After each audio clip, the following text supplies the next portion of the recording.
Hello foodies, welcome to staffs kitchen.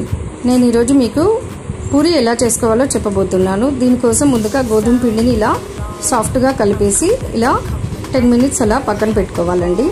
తర్వాత పార్టీషన్స్గా చేసుకుని ఒక్కొక్క పూరిని ఇలా మీడియం సైజులో ఇలా స్ప్రెడ్ చేసుకోవాలి.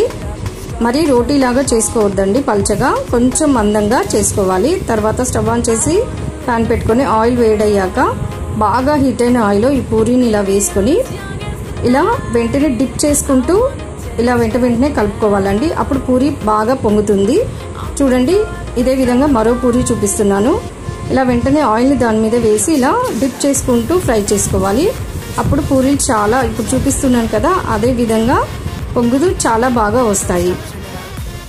చూడండి, ఈ విధంగా ఫ్రై చేసుకోవాలండి పూరీలు. అంతే అండి, వేడి వేడి పూరి రెడీ.